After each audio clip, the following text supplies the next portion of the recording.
The golden cure for epidemics. After an imperial chef retired, he went back to his hometown. Wealthy and famous, he eventually got bored, having nothing to do. So he hired a few clever people and opened a tavern, which grew very popular. The locals enjoyed spending time there with guests and friends. A terrible plague later broke out in the country. The imperial court sent a special medical team to treat those who had become ill, but they could not find the source of the contagion, and none of the drugs they used did anything to help. The situation became worse and worse, and people were perishing left and right. Everyone was terrified.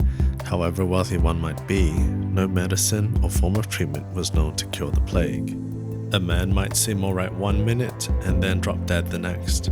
The once bustling streets became deserted. Those who were homeless, already miserable, fell down and died, their bodies left lying in the streets.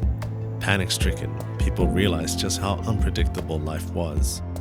Court officials felt utterly helpless, and high-ranking officials and dignitaries were scared to death.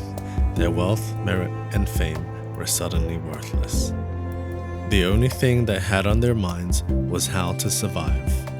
The imperial chef's tavern had long been closed, and he had cut off any communication with the outside world, holed up in his luxurious residence all day long. But the plague found him anyway. He started to feel weak, and he often writhed in pain. He felt dizzy and started vomiting blood. He also had blood in his stool. Sensing that his days were numbered, the old chef climbed up to the high point of his residence and looked around at the surrounding area, at the homes here and there. He was suddenly overwhelmed with emotion, and tears ran down his face. What use is fame? I have been a well-known imperial chef, and yet I'm powerless to resist this disease. Misfortune can befall us at any time. No one can escape. He then thought, since I'm already dying, what's the use of keeping all this wealth?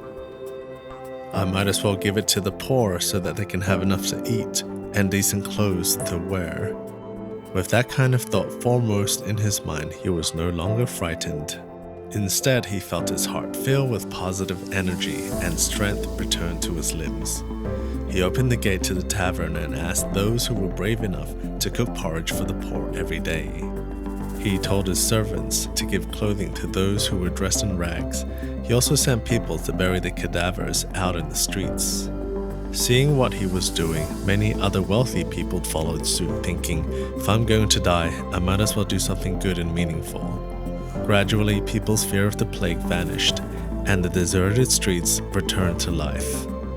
Everyone in town was filled with loving kindness. People were polite to each other, and there was no more fighting or bullying. A month later, the old chef suddenly realized that he had recovered, and his face had taken on a healthy glow. One night, he dreamed that a Taoist master was flying toward him on the back of a crane. When he reached the shaft, the Taoist whispered in his ear, "Your mighty virtue has earned you the golden cure." Why bother with herbal medicines?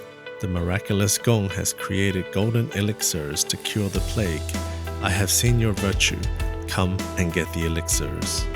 The chef stretched out his hands to catch the box in his dream and woke up with a start. He saw he was indeed holding a box of elixirs. Elated and grateful, he kowtowed in the direction where the Taoist master had appeared.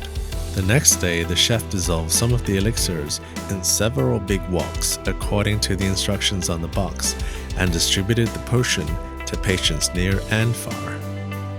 They all recovered right after taking the potion. The chef then took the remaining elixirs to the imperial palace in the capital city. The plague, which had been wreaking havoc for months, came to an end. When the emperor heard about what had happened, he took a bath, changed into clean clothes, sat in a quiet room alone, and reflected upon his wrongdoings. Later, with sincerity and respect, he wrote in large characters, "Golden Cure, Virtue."